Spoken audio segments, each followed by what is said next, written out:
Hi, and welcome to Something to Talk About. I'm Linda McNamee, and as you saw from our introduction, for the next hour or so, we're going to be learning about Ukrainian history. So we're going to cram about 150,000 years into 57 minutes. But before I begin, a few housekeeping rules. You are welcome to give us a call tonight if you would like to speak with my wonderful guest and ask him a question, although I have lots of questions myself. But the phone number is 781-270-9199. Oh, I forgot.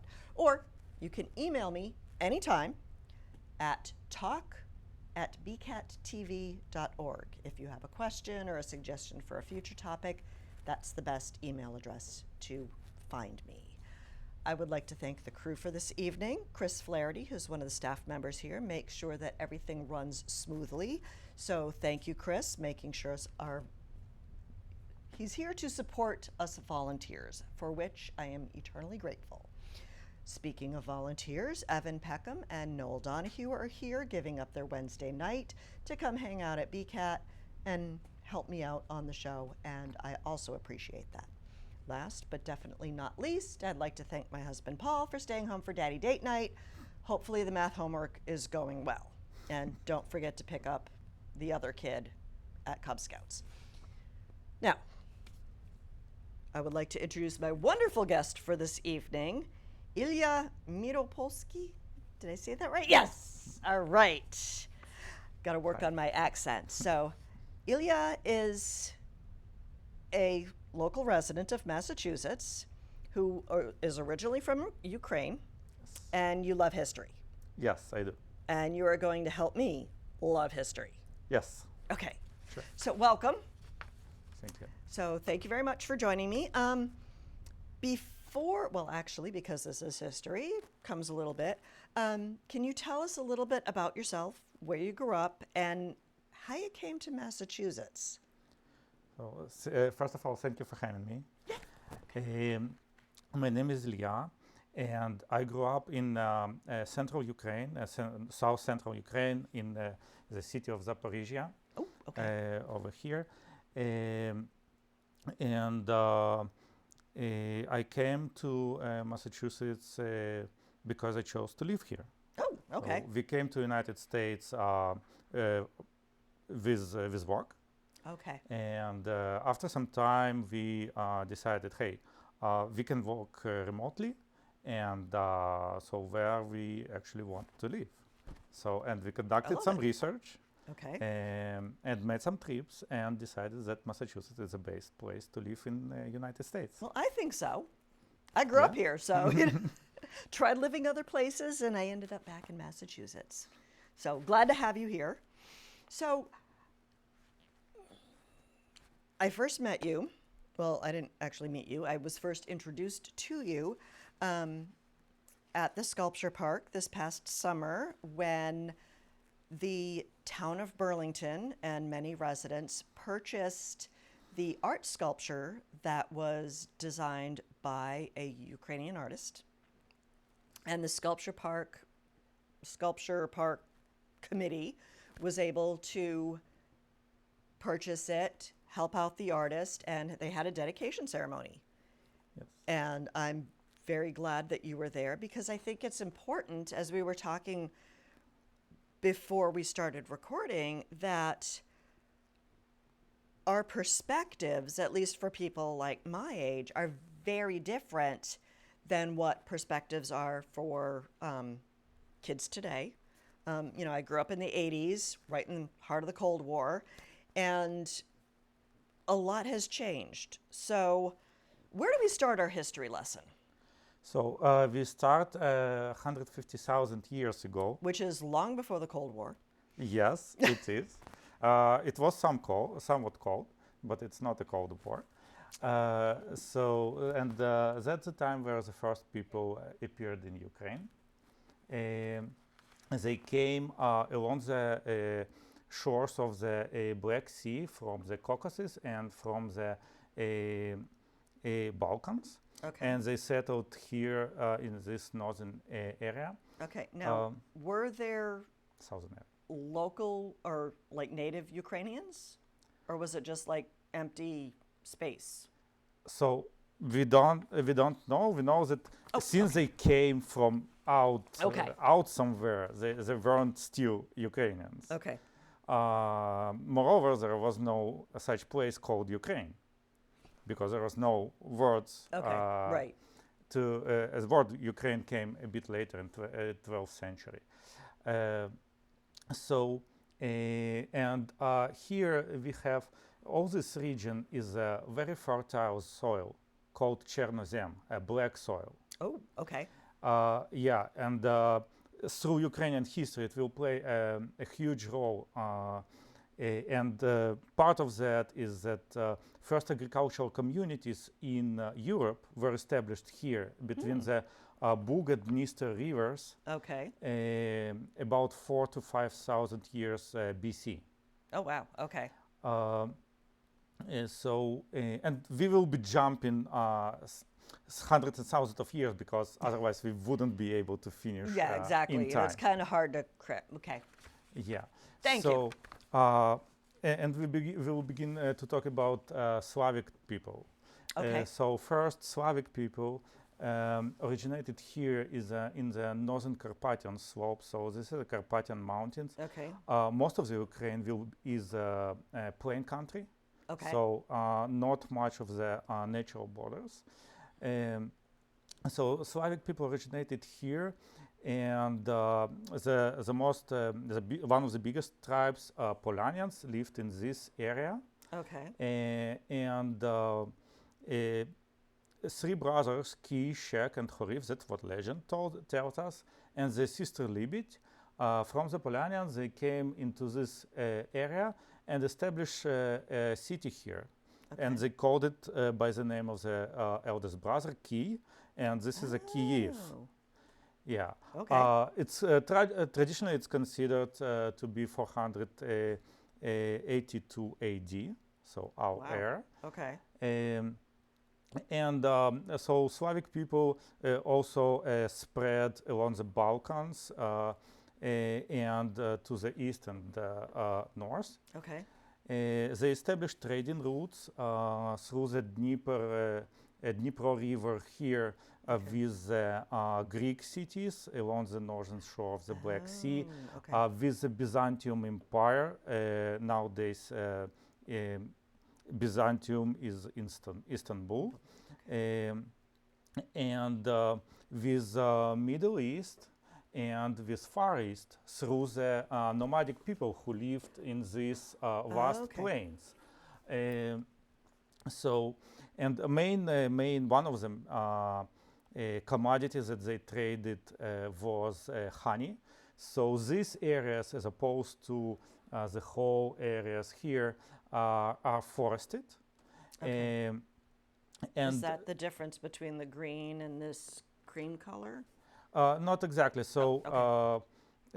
this is the colors has more to do with Like a tough how grass. hot is it, okay. it is.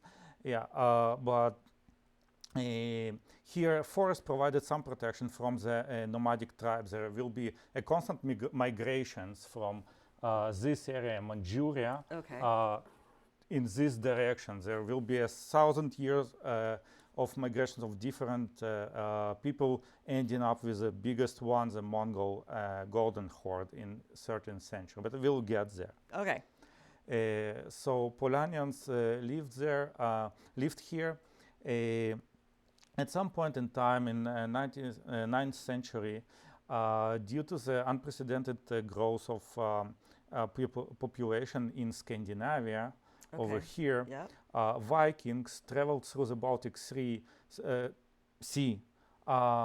through the river systems, looking for a route to establish trade with the southern parts of Europe and with Byzantium Empire. So, and they found the route, which was going through the Dnipro River here. Okay. They subdued the local population and they settled here in Kyiv, saying that it will be the mother of cities of Rus. When Rus or Ros is a Norseman And this is the Scandinavian clan that actually Oh, okay. came here. Um, so that's 862 AD. Okay. So in about 200 years, the Kievan Rus grew and held all the lands between the Black Sea and the Baltic Sea, Wow. and Okay. between the Volga River and Danube Oh, over okay. here. That's a So it's pretty big yeah, chunk it of, was a biggest state yeah. in Europe. The one of the prominent rulers, Yaroslav the Wise, he was called the father-in-law of whole Europe because he established so many marital ties with different Oh, royal families in okay. Europe. Um, so the problem of Kievan Rus, among others, was a succession principle which wasn't existed. So after each ruler died, there will be a continuous struggle between different sons of that Oh, ruler, okay. and that finally drew the Kievan Rus into decline. And the final blow was given by the Mongols, who came Okay. from this Yeah, they're area from, here. okay. In 1237, they will capture and subdue the East Northern Slavs here. Wow. Uh, Okay. Moscow is not existing yet. And in 1240, they will capture Kiev and will rule whole this area. So the center of Ukrainian statehood will move here in the Galicia and Volhynia. They will be held in this their independence for 100 years, Okay. and then they will be subdued by Lithuanian Principality, Oh, okay. which at the time was pretty big. And after that, Lithuania and Poland will merge into the Commonwealth, Oh, okay. and Ukraine will become, as this part will become a part of a Polish Commonwealth. Okay. Um, and this land will become sparsely populated because of the Mongols that ruled here previously. Mongol Empire will dissipate on its own due to succession crisis as well. Okay. I was Yeah, gonna that's say, a what happened big to thing. them? Yeah, that's a big thing. Just the Khan died, and every army is just get back to fight for the Okay. inheritance. But there was a lot of things remaining after Mongols left. Byzantium Empire fell and became Ottoman Empire this time, Okay. with center in Istanbul. Remnants of Mongols remained here and established Tatar Khaganate in Crimea. Okay. So Tatars is the people, Khaganate is the state. Oh, okay. And in 300 years that Mongols ruled here, the northeastern Slavs, including the Muscovites, integrated themselves. So principally rulers were not distinguished between the rulers, native rulers here and the Mongol rulers that were pretty much the same. Oh, okay. Same clothes, same traditions, same everything. Okay. And atrocities of Mongol hordes are partly due to the fact that the rulers here will gather tribute for the Mongols. So the Mongols demanded 10%. Okay. Not a big, Doesn't if you seem like see a your taxes, huge yeah. percentage. Yeah, exactly. But what the rulers here would do, they will gather much more to live for themselves. So, and that's how it went when Mongol Empire dissipated. They will subdue the other tribes and become to establish their own statehood. Okay. And part of the story, they told themselves that they will be the third Rome, first Rome, second Rome, third Rome. They would okay. think. Mm-hmm. Okay, so Byzantium Empire basically they would say that it's second Rome, and they will say that, okay, they are inheritance of all Kiev and Rus. Oh. Yeah, and that's part of what we are having now. Okay. Yeah, so let's get back to Ukraine. So basically, when the Mongols left, there was a lot of land here, sparsely populated, very fertile. Okay. Europe population grew, so Polish noblemen, and the wealth of them were called magnates. They would want to work this land and to sell the grain to Europe. Okay. So they will need a peasants here.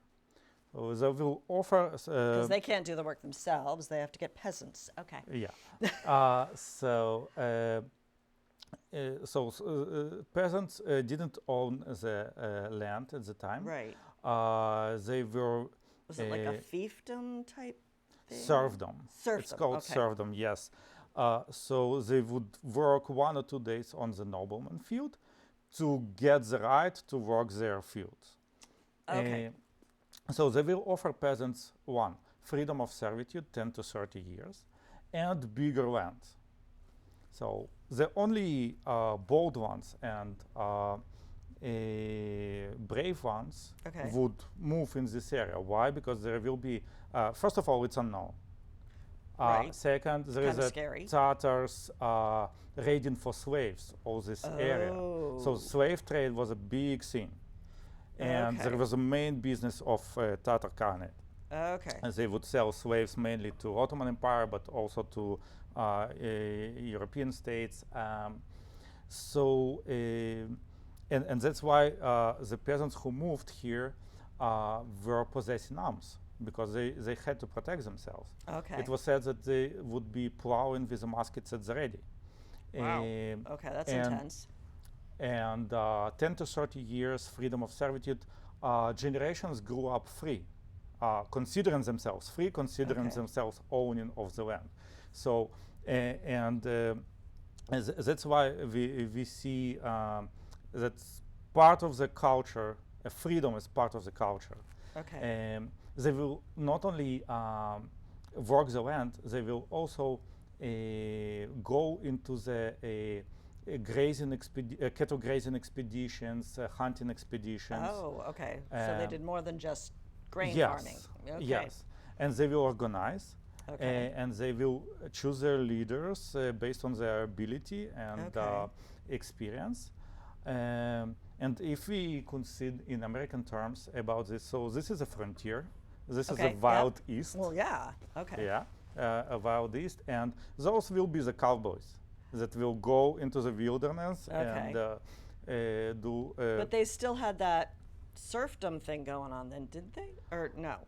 So that will come with time when magnates dig up their documents that saying, hey, that's our land, Okay. that's our peasants. Okay.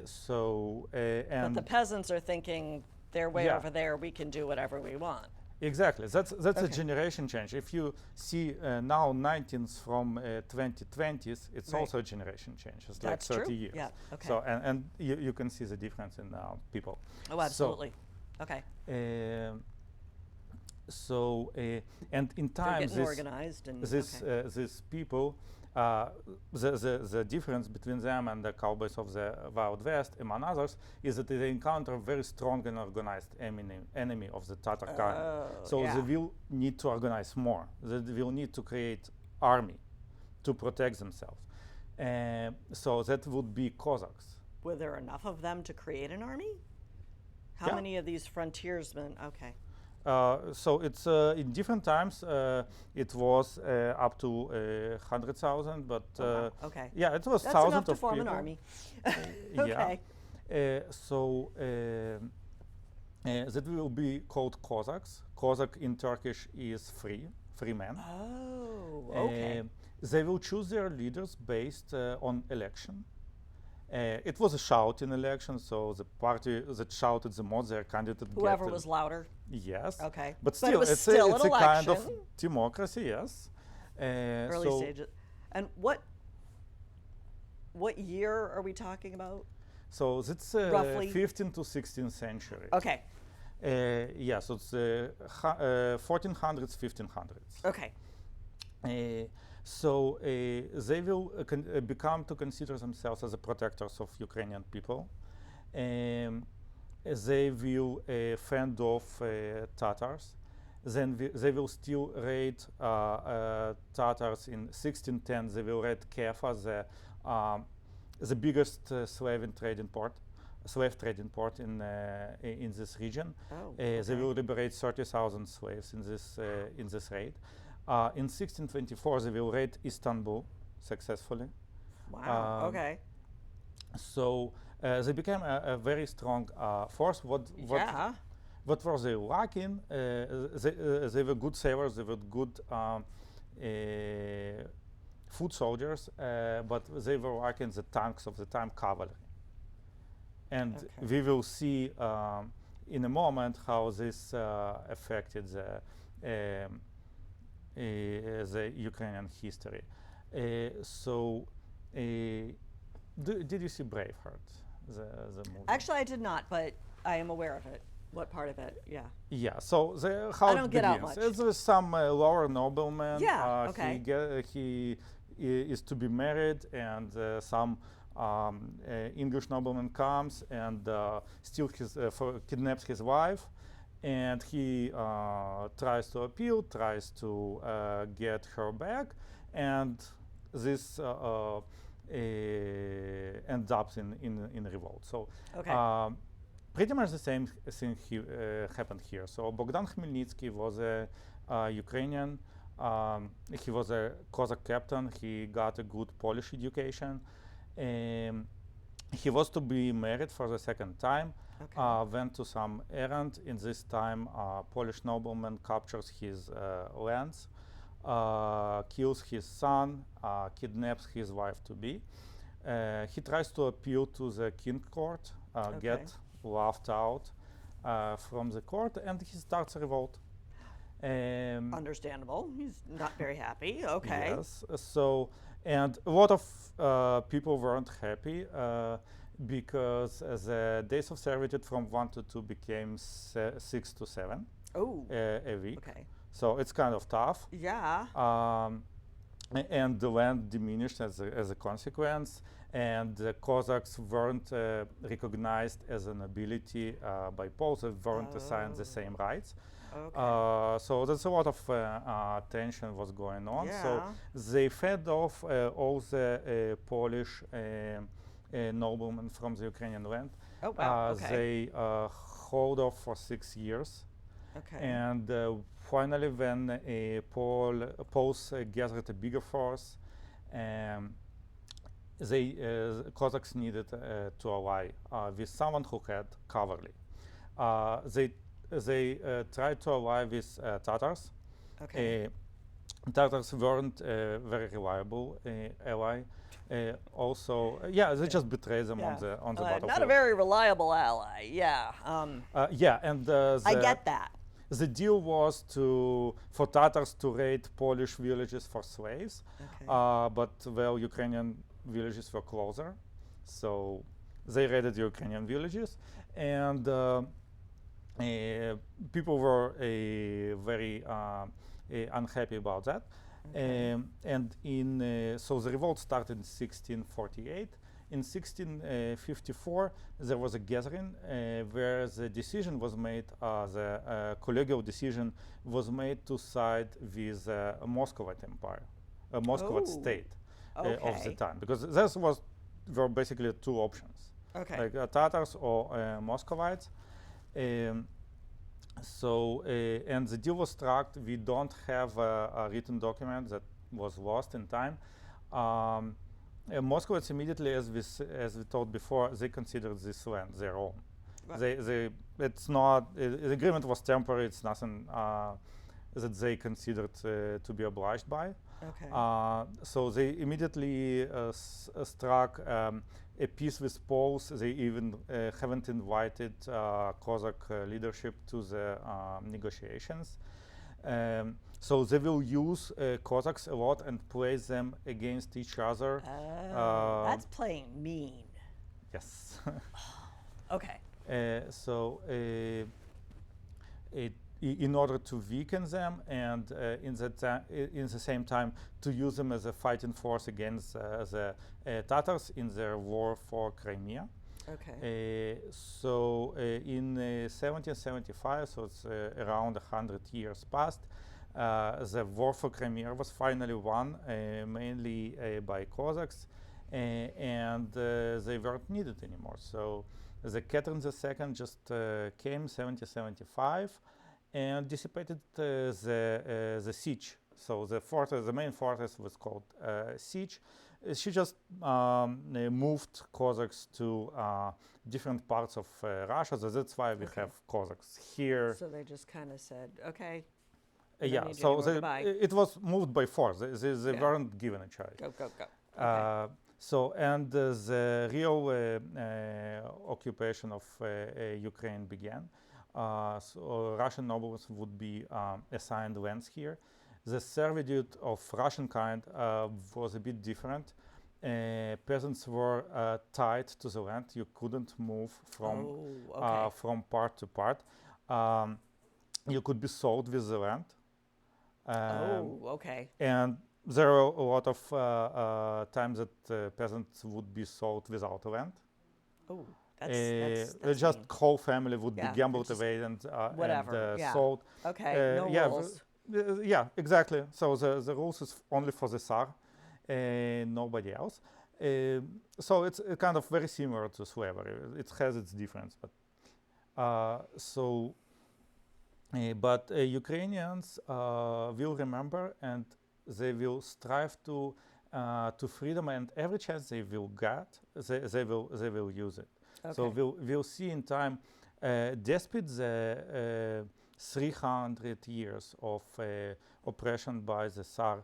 So basically, the Ukrainian language will be subdued. The attempts to literary attempts will be, except in the short times of revival, will be subdued. But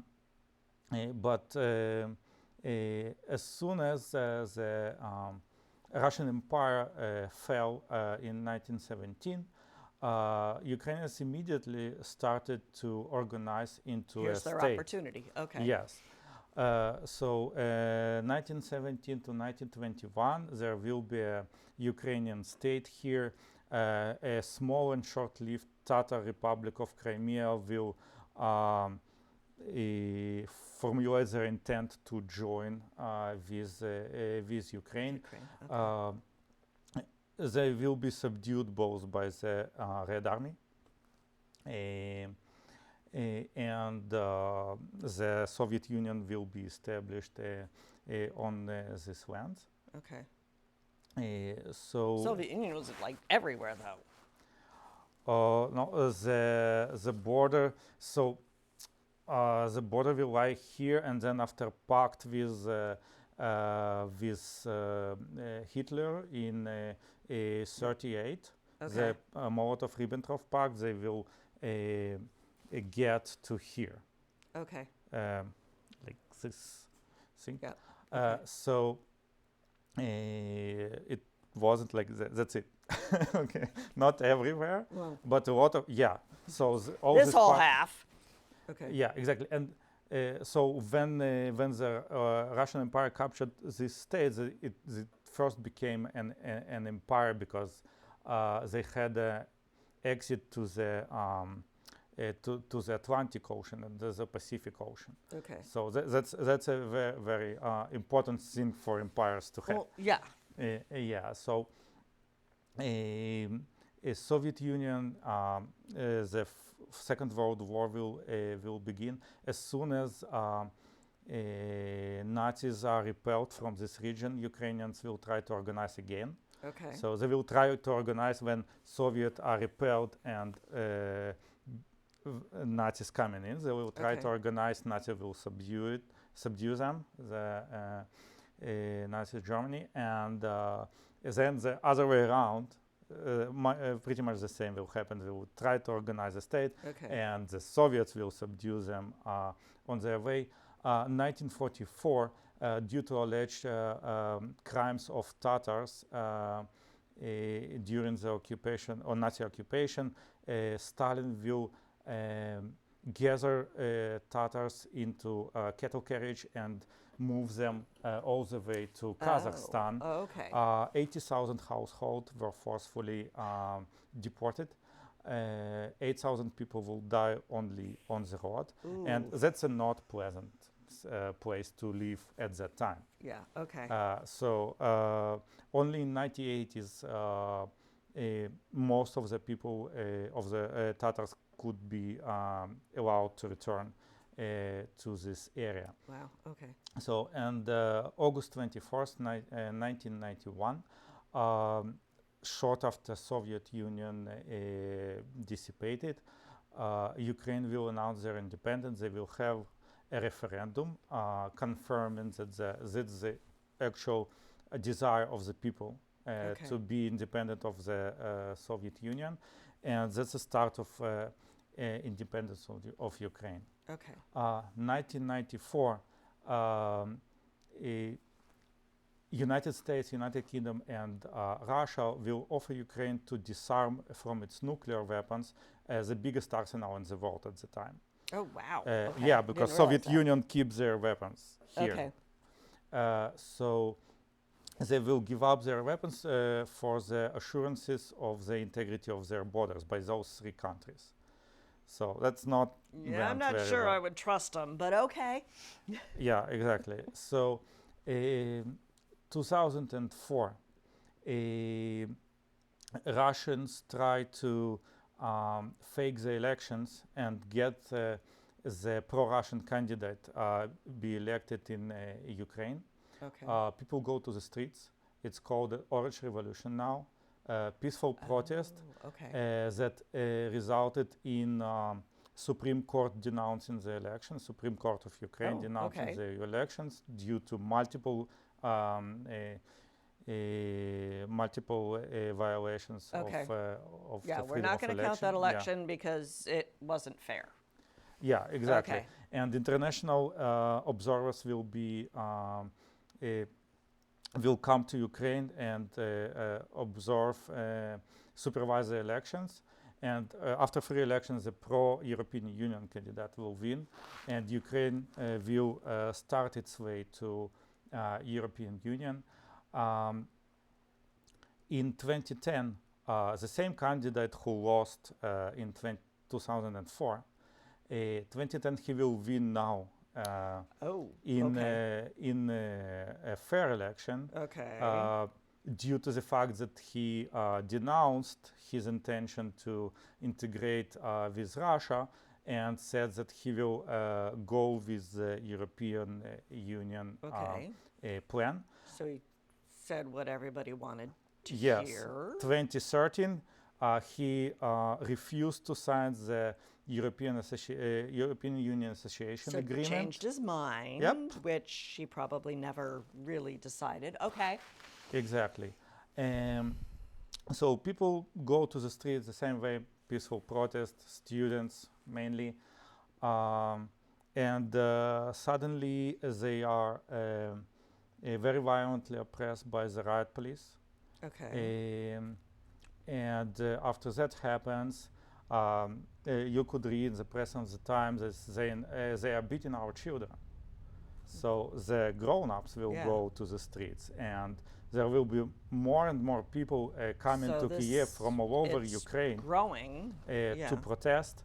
So using this, Russian troops will enter to Crimea. So basically, they were renting here bases, so they will just go out from their bases and capture the parliament and government buildings. And so the president, the pro-Russian president that's still in power here, he will forbid Ukrainian army to react.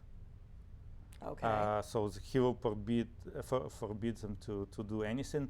Part of Ukrainian army will run to Odessa. The Ukrainian fleet will run to Odessa in order to preserve their allegiance to Ukraine.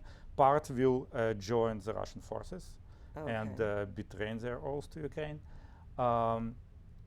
The demonstrations become more and more aggressive. There is a impeachment agreement. Were the demonstrations just in Kyiv, or were they like All over, so they all were over the place? held all over the place. But Okay. the Kyiv is the most famous one. The Okay. Maidan, if you heard about that, the main square of Kiev. Okay.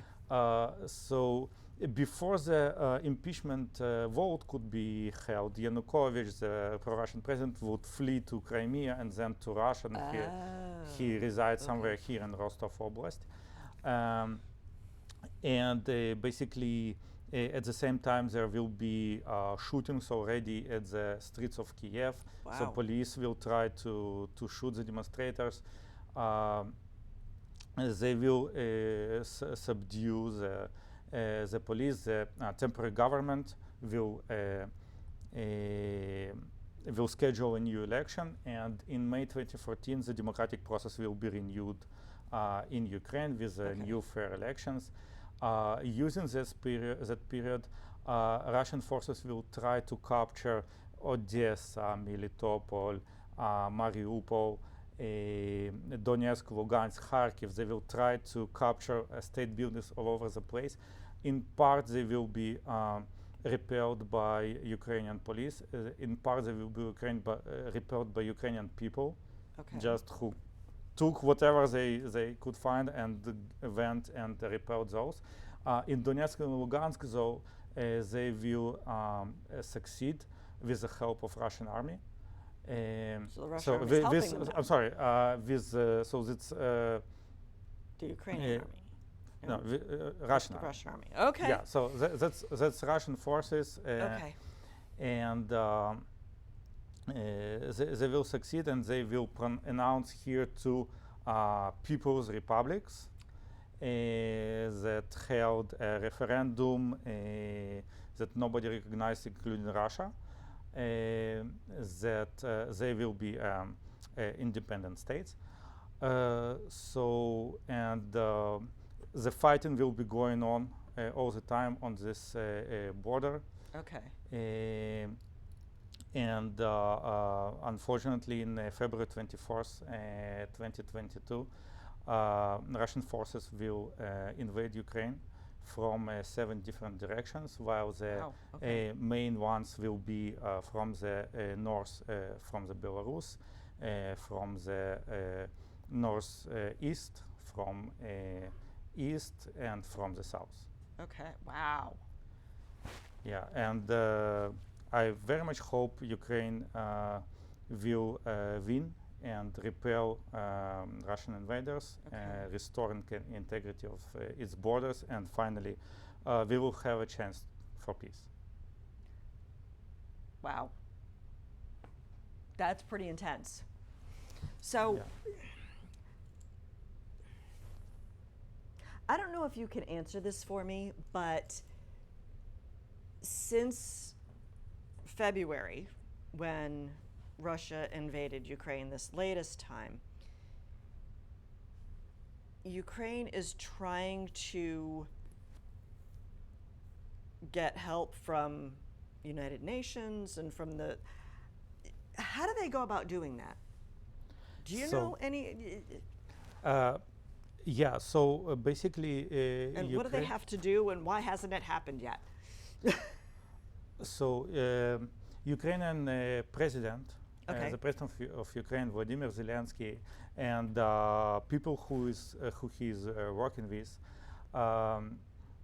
part of, I think it's the best president that Ukraine had all these years.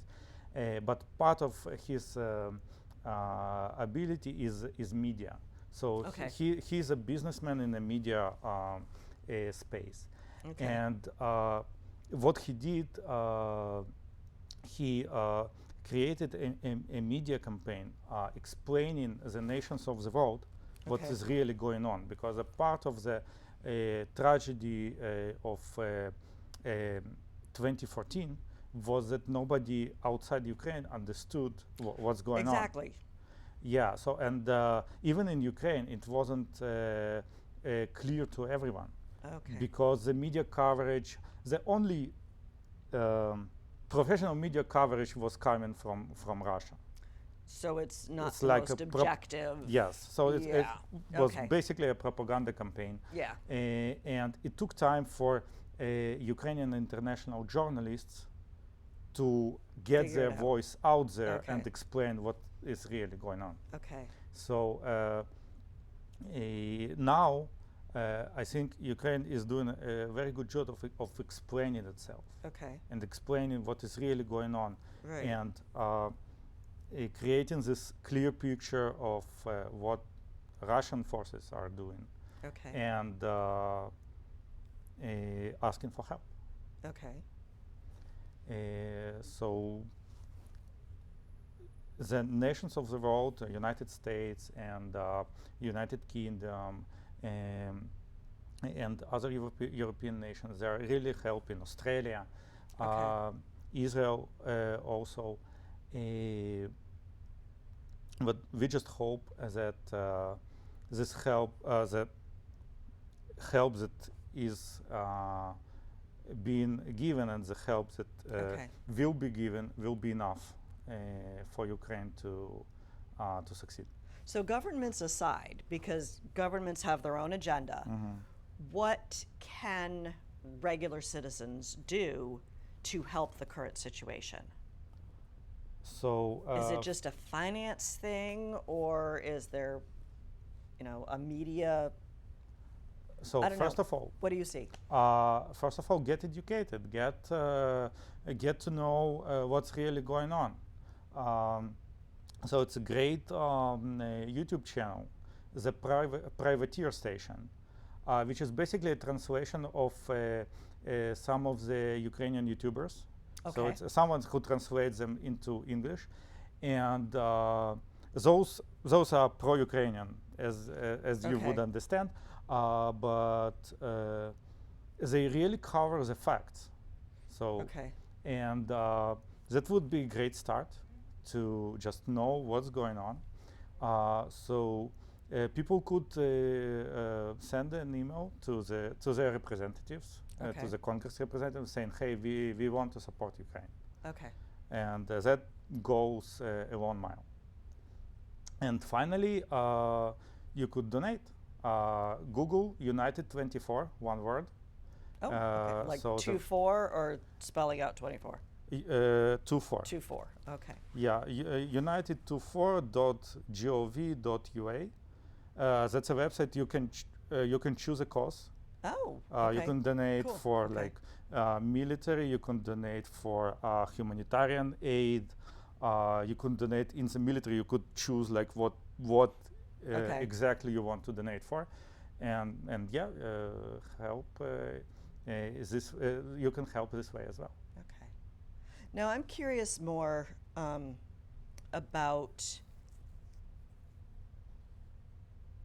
kind of like the Ukrainian culture, like we were talking about before. Just growing up, do you still have family over in Ukraine? Almost none. Almost none. Okay. Has everybody come to the U.S. or are they like all over the world now? Israel mostly. Israel. Yes. Oh, okay. But how is it like? There have been a lot of changes and a lot of shifting around, and even in our lifetime, as we talked before, I grew up when the Soviet Union was a world power, and now the Soviet Union's gone, and you lived through that. So how were you able to adapt to that totally different mind change and the whole government structure? And Yeah, so I know I was a kid at the time, so it kind of happened to me Okay. most of the times.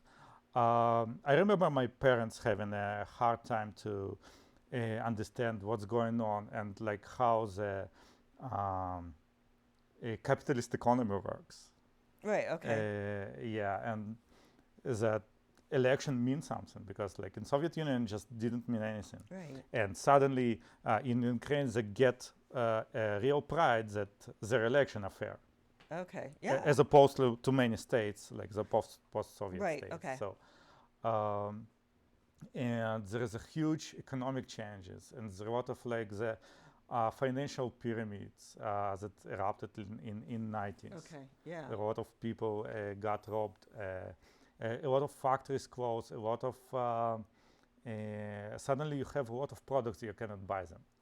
Okay. So in Soviet Union, you wouldn't have a lot of choices to in the store, Right. but you could afford them. So and suddenly it's the other way around. So Oh wow. Yeah. yeah, it's a lot of changes and a lot of changes in cultural space. Is suddenly, so I grew up already in independent Ukraine, Okay. and more we saw this Cossack festivals. So I lived Zaporizhia is the center of the Cossack state. Okay. So on the island Hortitsa there was um, a reproduction of the Cossack fortress, and there were a lot of holidays celebrated there. So the Christian religion, the Orthodox Christianity, was reviving. So Ukraine is also a part Catholic. Okay. So mainly the western areas that Okay. under the Polish influence. So this got to be a more open and more common. Okay. So there's a lot of different things going on. So suddenly I remember we started to, so all our school studies became in Ukrainian. So it was in So Russian too. how was it for you to learn a new language? So it wasn't new for me. Okay. It was new for some teachers though. Okay. So yeah, they did well. But yeah, it just like to me it just was a natural Right. flow of things. Okay, so from the history perspective, you had the Soviet state, and then all of a sudden that was gone, and Ukraine had to form its own government. If it never had did it have an independent government as part of the Soviet state? What initially happened? Or how do you get a government when? So there was a Soviet Republic government. Okay. Right? They just they just became the government of Ukraine instead of being the government of Ukrainian Republic. Okay. And they held the referendum and they held an elections. Okay. And So there were already the pieces in place. yeah, They just had they organized. So they organized a parliament. Okay. It's called Rada. It's called Rada, and they held an election. They wrote a constitution. Okay. So all those things. So they had to like create a constitution, though, yes. right? Wow. Okay, that's a lot of work.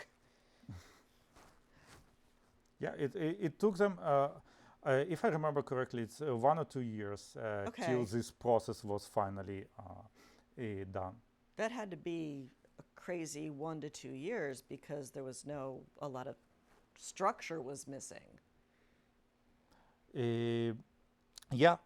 So I mean, again, structure was in place from the Soviet Union. So the police was there. Right. Right. The kind of the city councils and whatever like officials were there. It was very hectic. People wouldn't be paid. For example, my mom was a teacher. There was months, if not years, that she didn't get paid. Wow. Okay, that's just scary. Yeah. So it's like a very turmoil time. So there was 2 coups in Moscow during that time. So 1991 and 1993. Oh, okay. And it was the same media space. So we all witnessed that. So and one of the prides again Ukrainians hold that they had all these processes came up peacefully. Okay. Yeah, the only conflicts we had with invasion. So Yeah, it was very hectic time, but it took time for the Soviet infrastructure to become a Slowly dissolve and merge. migrate and I mean, merge. like migrate, Yeah. yeah, to Morph Ukraine. into, Yes, okay. exactly. So yeah, 90s were crazy. In 2000s, from economic perspective, they began some revival. So in now I'm talking to my classmates from Ukraine, and they were doing pretty well before the invasion. Like Okay. all the economic situation and eh, state of mind Okay. changed. So my wife visited Kiev in 2017, and he said, "Hey, that's one of the beautifulest cities I ever visited." Wow. Now, is Uh, she originally from Ukraine as well? Yeah, yeah. Okay. So she is from Lugansk Oblast. Oh, okay. Yeah, for her is a huge tragedy. She like all the childhood is taken from her perspective. It's got to be hard. Now, with the current situation in Ukraine, now Russia has pushed its way in.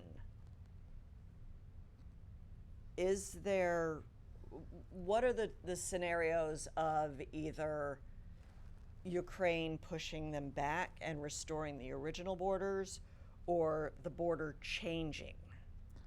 So Can either one happen? So as we know from history, everything can happen. Yeah. So Ukrainians are definitely saying on all levels that they are restoring their borders to 1991. Okay. So they're not Which giving. is where exactly? So those are Around like Moldova. that's Okay. less important right now, but here and so now Russian forces are somewhere like Okay. this. So here's the Ukrainian border, Okay.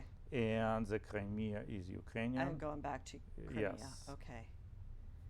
Because Russia invaded Crimea, was that back in 2014? Yes. Okay. How long has Zelensky been president? Since 2018. 2018. Yeah, Oh, he was okay. elected in 2018. Okay. See, again, until the invasion happened, a lot of us, like myself, or at least I didn't know anything. And it's like that's kind of when, So 2019. 19. okay, Mhm. elected in 18, became president in 19. Yes. Ah, okay. What other thoughts do you have? Because we only have like a couple of minutes left. What am I missing? So I think Not to put you on the spot, but so I think the most important part is that what Ukraine is dealing is a bully. Like Yeah. we are in school right now in a school building. there's a big bully with lots of power, and Yeah. So, but there's only one way to smack to that deal. bully down. Yeah. Yeah, so if we don't have a grown-up teacher handling the situation, yeah, the only other way Okay. is to actually not to repel this bully and put them in their place. I think that's the part where like a lot of international dialogue would say, hey, we need to negotiate. He won't We need negotiate. to.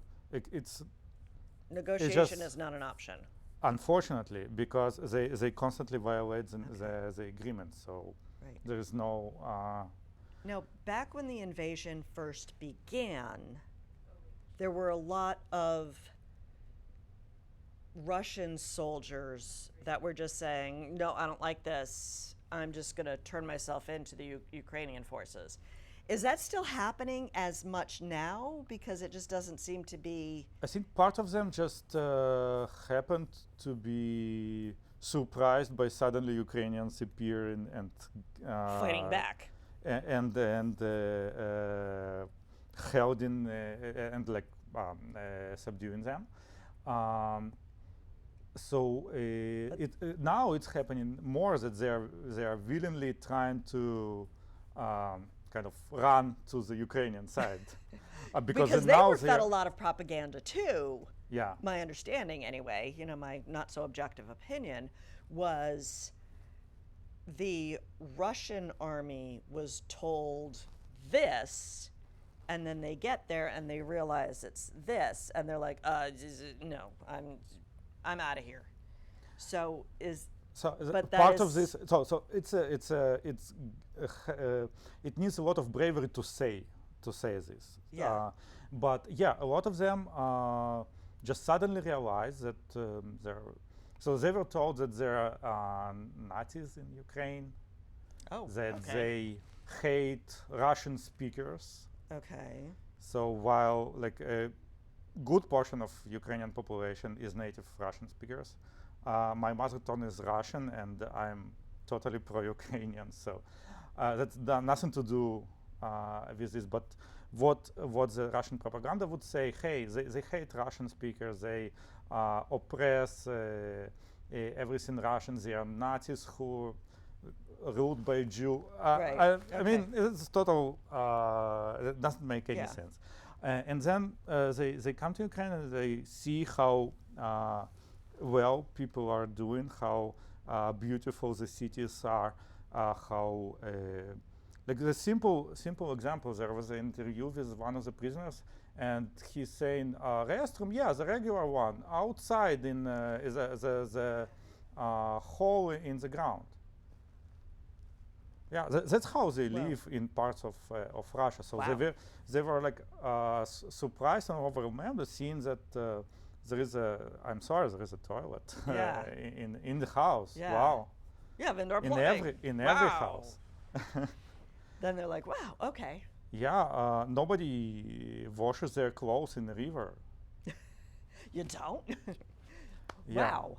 Yeah. Okay, so they realize that, wow, this is a, yeah, and this some is of a them civilization. This is a functional. and seeing that that specifically like the professional soldiers, officers who possess some officer dignity, they would denounce what they did, and there is deflectors who are now hiding somewhere outside Russia. Wow. Okay. There is books written, so I hope that the word's getting out. Yes. That you have been.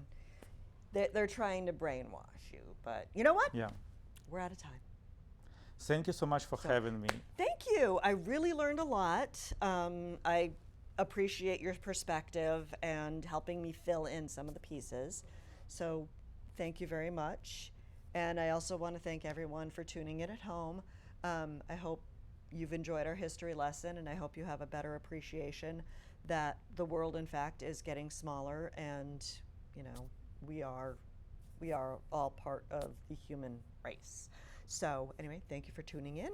Have a wonderful evening, and I'll see you around town. Good night.